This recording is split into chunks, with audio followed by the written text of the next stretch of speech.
I have been dead so many times, it's like a comedy routine. Okay. I mean, when you get to talking about being dead, George, I got it down pat. In 1975, a macho former star athlete and U.S. Marine named Dannion Brinkley, a self described brawler and redneck, had a life changing, life ending experience when a bolt of lightning slammed through a phone line and into his skull. It melted the phone. It went into the side of my head above my ear. It went down my spine. It welded the nails of the heels of my shoes to the floor. It threw me up in the air. I see the ceiling. It slams me back down. A ball of fire comes through the room and blinds me. I am burning. I am on fire. I am paralyzed. Brinkley says he left his body, floated along with the ambulance as it raced to a hospital, and watched from above as doctors declared him dead. 28 minutes later, he says, he awoke in the hospital morgue.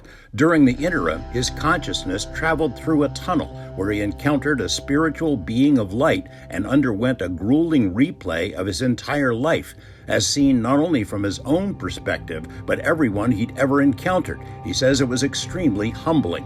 I saw my entire life pass before me in a 360-degree panorama. I had missed nothing.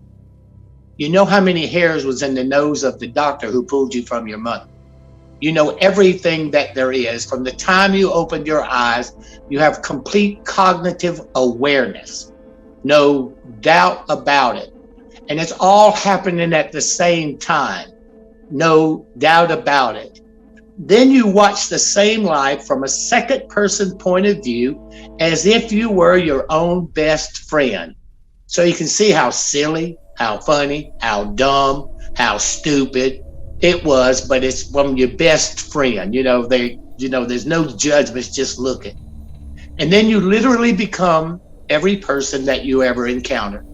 And you feel the direct results of your interaction between you and that person. So no one gets away with anything. Then, in a flash, he was back in his severely injured body. It took him 2 years to be able to walk again. He told few people what had happened, and not even his family believed him. But in the same year as the lightning bolt incident, a Georgia physician, Dr. Raymond Moody, wrote a book, Life After Life, and coined the term near-death experience, or NDE.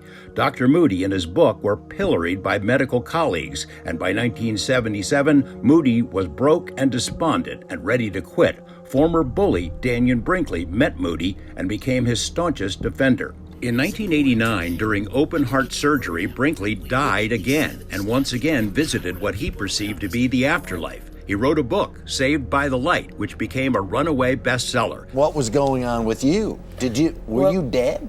Well, they said dead for 28 minutes. And led to television appearances, even a made-for-TV movie.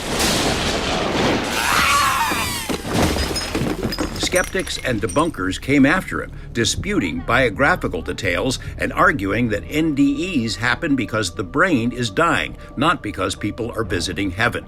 Leslie Kane, a journalist who's written extensively about near-death experiences, says there is evidence that human consciousness exists independently of the body and that it survives physical death. In many NDEs, similar to Brinkley's, she writes, people are able to accurately describe what was happening while their brains were dead, when they had no ability to see or hear anything. There are many cases in which the cardiac arrest is happening with a doctor present, and they're documenting the fact that there's no brain activity. The case of Pam Reynolds is another extraordinary one, where they can't possibly have consciousness, and yet they do have consciousness.